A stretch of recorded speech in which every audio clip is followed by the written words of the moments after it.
Welcome to the deep dive. Today, we're taking a close look at a stack of sources you sent our way. Right. And they center around some pretty intense claims, wouldn't you say, Mm. about government preparedness, potential domestic actions. Definitely intense. We've got articles, some research, even an audio file in there, all kind of laying out a specific narrative. Yeah, it's quite a stack. Pulls together different events, documents. It seems to build a case that, really challenges the usual understanding of what the government might be doing. And our job here, just to be clear, is to navigate your sources, understand exactly what info they're presenting, and what kind of picture they end up painting. That's it exactly. We're here to unpack the specific allegations, the details that are actually in this material. Mhm. Things like a supposed suicide note from a federal agent, discussions around FEMA, DHS, these big ammo purchases. We're just guiding you through what you've provided, really, pulling out the key points, the maybe surprising claims mentioned. Yeah, no added commentary from us on, whether it's true, just what the sources themselves are saying. We're sticking to the script that's in your sources, so to speak. Think of us as guides, yeah. Yeah. Through the source material itself, highlighting what the authors or speakers seem to think is most important. Okay, so let's unpack this. The material really kicks off with a very dramatic event. It does. It centers on a claim from Superstation 95 FM that's out of New York about a U.S. Immigration and Customs Enforcement officer, an ICE deportation officer, allegedly committing suicide. Yeah, the report describes this happening at Pier 40, Hudson River Park, New York City. And it's presented as a very deliberate act. The source claims the officer was, 42, and used his service pistol, a .40 caliber. Right. And the report even includes details, supposedly from an NYPD source, about him calmly walking into the park and, well, ending his life. But the real core of it, the reason this event is highlighted in the sources, it revolves around this lengthy suicide note allegedly found on his body. Exactly. The sources you sent really zoom in on the contents of this alleged note, which, according to that Superstation 95 report, citing NYPD sources, it's framed as a kind of confession or a revelation. And the reason given for this desperate act, according to the report on the note, it's incredibly stark. He felt the America he loved, his words supposedly, had been murdered by its own federal government. Yeah, the note reportedly claimed the Constitution was essentially meaningless, that laws were politicized, selectively enforced. It went further, didn't it? Alleging elected officials are, quote, to a person utterly corrupt, just seeking power and money from backroom deals. Right. It paints a really bleak picture of the system. And this kind of sets the stage for the note's main claim as it's reported in these sources. Okay, and here's where it gets, really central to the narrative in these sources. The note, according to the report, claimed to reveal terrifying plans that the feds have been finalizing. And the officer allegedly wrote that anyone else who knew these plans and tried to reveal them would just be killed anyway.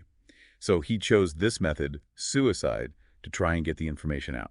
That's the claim. Wow. Okay, so what were these alleged plans? The note reportedly detailed drills, federal law enforcement drills? Yeah, claimed they've been drilling for years, preparing to control riots, uprisings, things expected from a, quote, coming financial collapse and bank failures. And this is a particularly disturbing detail from the source material. The drills allegedly involved shooting life-sized images, images of American men, women, and children. The quote is, to get used to it. Yeah, the source uses that detail to really paint a picture of, an extreme government mindset and preparation. The note also reportedly outlined predicted events, like the economy being terminally ill, and this is interesting, slated to fail specifically in 2016. Right, which helps date the original report, likely around that time. It also claimed banks are insolvent and the FDIC, the body that insures deposits, doesn't have nearly enough funds to handle the scale of the coming failures. That's what the note allegedly said. And these events were described as unavoidable. Okay, unavoidable collapse. And the alleged plan for when that happens, when it triggers civil unrest. Well, the note, as reported, claims that detention camps originally created under the Rex 84 program back in the 80s. Rex 84, I know that was officially like a readiness exercise plan, right? Exactly, officially. But these sources interpret it very differently. The note allegedly says these camps, originally maybe for illegal aliens, will instead be used to imprison American citizens deemed a threat by the government. And how would they be treated, according to the report on the note? Rounded up without warrants, apparently. imprisoned without trial. And the source really emphasizes the note's claim that these camps are equipped for, and this is a direct quote mentioned, Hitler-scale killings. Hitler-scale killing. Described as an actual purge of American citizens, very strong language. Extremely strong. And the note also allegedly explained why the U.S. military is so often deployed overseas. Yeah, the source reports the note claimed the government knows the military would step in, would stop this plan. Right. So the claim is they're intentionally deployed overseas, involved in foreign fights, specifically to prevent them from being here to help Americans. And the note reportedly ended with the officer saying something like, "I cannot be party to this." That's the claim. The source presents the whole thing, the suicide, the note, as this desperate act by one man trying to expose a horrific alleged government plot. Okay, wow. Now, the material you sent, it doesn't just stop there with this one, dramatic account. No, it uses it. It uses the note as a kind of jumping off point, right? To connect these specific fears to a much broader context, these FEMA and DHS conspiracy theories. Exactly. The source makes that connection explicit. It notes that while, okay, maybe mainstream folks see government preparations, building facilities, stocking supplies as just, disaster readiness. A sensible planning, maybe? Sensible planning, yeah. But those who hold these theories, they interpret these same actions as something far more sinister. And it brings in figures like the broadcaster, Alex Jones. Right. Who is presented as alleging that FEMA, the Federal Emergency Management Agency, is actually a front for a secret government. And that housing locations they prepare, they're not for disaster victims in this view, they're quarantine centers or even internment camps. The source material then tries to give this some historical grounding or context. It reminds the reader that, look, during World War II, the U.S. did forcibly relocate and imprison over 100,000 Japanese Americans. A historical fact, yeah. And the source notes that civil unrest is a type of domestic emergency. So in the view of these theorists, that could potentially be used as justification to do something similar again. And the source explores different ideas about what might trigger this kind of mass insurrection that would prompt such a government response, according to the theorists anyway. Yeah, it mentions things ranging from, like, the establishment of a one-world government all the way to a national pandemic. And some theorists, as presented in the source, apparently believe that a, quote, global elite bankers, aristocrats, might even artificially create a disaster. Right, specifically to trigger a mass incarceration of U.S. citizens, particularly those who dissent or, object to their plans. Then there's this red list, blue list theory mentioned by a researcher named Mary Louise, cited in the source. So what's the claim there? The theory, as described, posits that if there's a collapse, people on a supposed blue list get shipped to camps for quarantine, maybe re-education. Right. But those on the red list, they're just summarily executed. Executed, wow. And the distinction is based on? Well, according to the source's description of the theory, it often relates to how compliant or opposed someone is perceived to be to these alleged government plans. I see.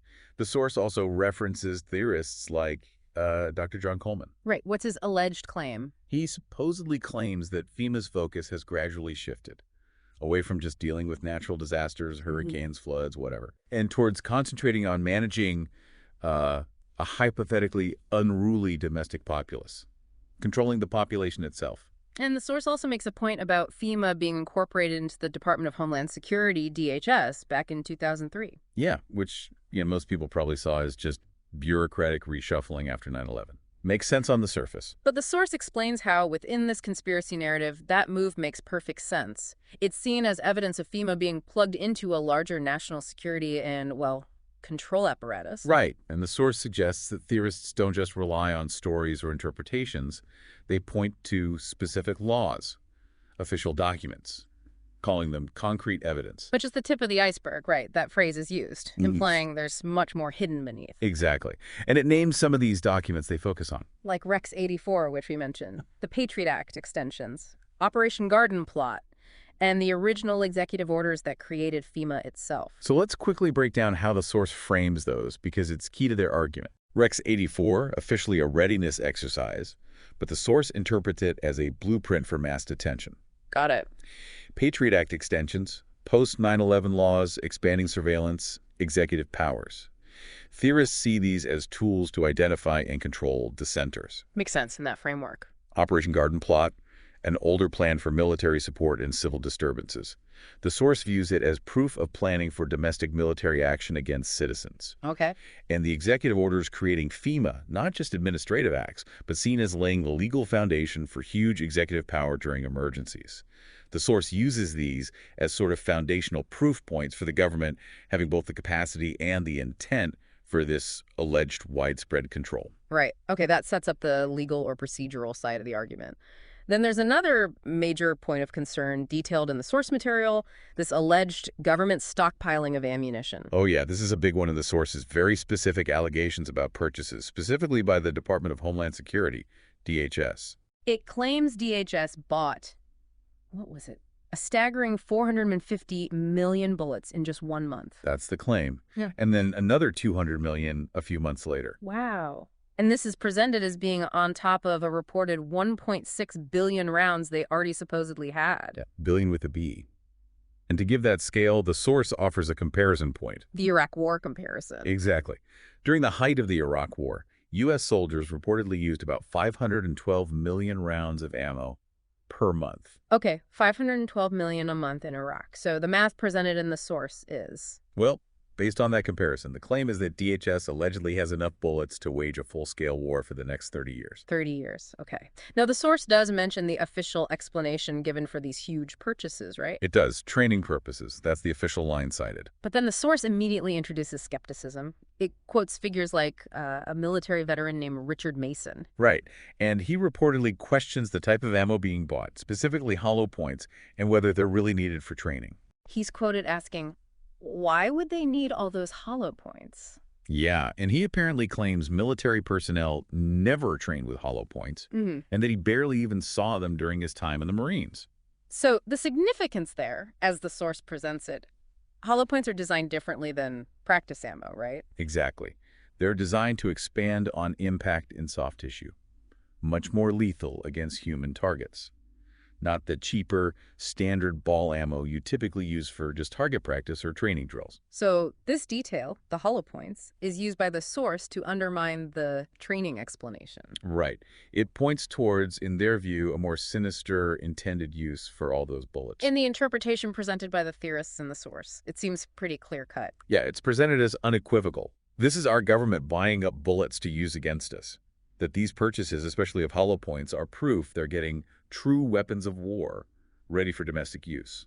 And the source connects this directly to another common claim in these circles. That the government is simultaneously trying to take ours, meaning civilian firearms. Right. So the narrative becomes the government is arming itself heavily, specifically for use against citizens, while also trying to disarm those same citizens. That's the picture painted. Yeah, that's the core argument presented around the ammo purchases. Okay. The source material also, it briefly touches on a couple of other related claims, things that seem to tie into this overall narrative of government, well, malfeasance or hidden agendas. Right, a few side points. One mentioned is Hillary Clinton reportedly describing a meeting, something about the national security team recommending arming ISIS. How does the source seem to use that? It seems like it might be used to suggest a pattern, perhaps. A pattern of government actions that maybe destabilize things globally, or even support groups that could later be used as a pretext for more domestic control or military action. That seems to be the implication. And there's also that phrase brought up in the audio source about fundamentally transforming the United States of America. That phrase is often cited by people wary of big political or societal changes. And the source includes it, seemingly framing it as part of the motivation behind all these alleged secret government plans, the why they would do all this. Right. Now, it's important, as we said, to include the skeptical perspective, but specifically as it's presented within the source material itself. Good point. The source doesn't totally ignore counter-arguments, does it? Although it often seems to maybe rebut them or find reasons to stay suspicious anyway. Exactly. It mentions that skeptics point out the sheer level of organization required. Yeah, like how could such a massive secret conspiracy involving FEMA, DHS, the military, ammo, secret camps, how could that happen without major leaks? It would require an amazing, even implausible level of organization. That's the skeptical point raised in the source, and it also offers the more mundane explanation for building large housing facilities. The disaster preparedness angle again. Right. Noting that a really big natural disaster can displace hundreds of thousands of people very fast. So building temporary housing in advance. Uh, Well, arguably, it seems like a good idea from that perspective. okay. There's also an observation included in that skeptical section about believers. Yeah. It notes that, reportedly, most people who believe the FEMA theories also tend to believe in other conspiracies. Illuminati, Freemasons, satanic plots, maybe all three. That point, as it's presented, feels like it might be intended to categorize or maybe even dismiss the theories, right? By association? Perhaps. But it's Yeah. interesting because the source immediately follows that point by saying that, nonetheless, the facts are foreboding even to skeptics. So even within the skeptical section, it pivots back. It does. It references the actual verifiable construction of massive facilities. Gives examples like Oakdale, California, and Atlanta, Georgia. So while skeptics might call them disaster shelters, the source implies, well, given the context of these theories, could they be something else? Precisely. And it acknowledges the reality of the broad emergency powers that do exist, legally, for FEMA and other agencies. Including laws that could potentially allow the Army and Marine Corps to operate domestically under certain extreme circumstances. Right, even if mainstream sources and these theorists interpret the likelihood and, more importantly, the intent behind those powers very, very differently. So, yeah, even while presenting counterpoints, the source kind of loops back. It acknowledges the existence of the underlying facilities, the powers, the purchases, which, viewed through the lens of the theories, are seen as deeply concerning evidence. That sums up the skeptical angle as presented in the sources. Okay, so what does this all mean? We've done a deep dive here into the specific claims laid out in the sources you provided, starting with those really chilling allegations in that purported suicide note, which kind of kicks off this whole narrative of government plans for economic collapse, citizen roundups, even purges. Yeah, and then we explored how the sources connect that specific story to the broader fears around FEMA camps, the extensive emergency powers supposedly outlined in documents like Rex 84 and the Patriot Act. And those massive government ammunition purchases, especially the hollow points, plus the related theories and the brief skeptical points that were included within the material itself. This material, exactly as you provided it, and as we've just walked through it step by step, it paints a very stark picture. Definitely stark. And for some, clearly a terrifying picture, interpreted as evidence of meticulous preparations by the state for potential action against its own citizens. And we've just laid out the points as they appear in the sources you shared, not adding, not subtracting. Right. So here's where it gets, for me anyway, really interesting. Think about that idea from the sources, that documents like Rex 84 and the Patriot Act are just the tip of the iceberg, that they hint at larger hidden plans. What does it actually mean when different groups of people can look at the exact same publicly available information, things like government spending data, historical documents, the construction of big buildings, and come to vastly different, totally opposing conclusions about the fundamental nature, the basic intentions of their own government?